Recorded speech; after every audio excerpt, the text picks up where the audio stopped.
Mirë se erdhe në botën ku askush nuk është i pafajshëm. Sekrete shqiptare, vendi ku rrëfimet më të thella, më të ndaluara dhe më të pathëna të shqiptarëve marrin zë. Na bëni subscribe për histori të ndryshme.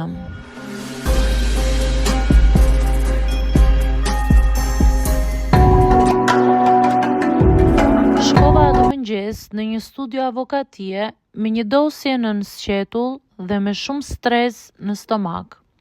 Nuk ishte hera e parë që përballesha me zyra, vula dhe fjalë ligjore që nuk i kuptoja plotësisht, por ishte hera e parë që ndihesha kaq e pambrojtur.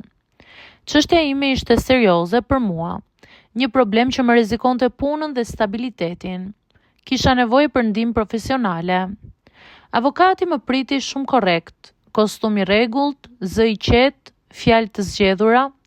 Më la të flisja. I shpjegova gjithçka me radhë, i dhash dokumentet, i tregova frikën time se mos e humbisja çështjen. Ai dëgjonte, bënte shënime, tunte kokën. Në atë moment mendova se kisha bërë zgjedhjen e duhur. Pastaj filloi të ndryshonte toni i zërit. Më tha që çështja është e ndërlikuar dhe kërkonte kohë për kushtim dhe lidhje. Më foli për tarifat. I thash të vërtetën që nuk kisha aq para sa ai kërkonte. Heshti për disa sekonda, më pa gjatë, jo si më parë. Ishte një vështrim që nuk ishte lidhje me dokumentet. Tha diçka të tillë, ka dhe mënyra të tjera për t'u marrë vesh. Në fillim bëra sikur nuk e kuptova fare, i kërkova sqarim. Dhe aty, pa u ngritur zëri, pa fjalë të pista, e tha qartë. Jo me terma të drejt për drejt, por mjaftueshëm sa të mos kishte keq kuptim. Më la të kuptoja se ishte i gatshëm të merrte përsipër çështjen time nëse unë pranoja një kompromis që nuk ishte asgjë profesionale. Pra, nëse shkoja me të. Ndjeva sikur dhoma u ngushtua. Nuk bërtita, nuk qava, por unë piva komplet. Më kaluan shumë mendime për një sekond. Frika se mos humbisja çështjen, turpi, inati, një ndjenjë e thellë pa drejtësie. E kuptova që nuk isha aty si kliente. Ai po përpiqej të më shihte si diçka tjetër. I thash jo.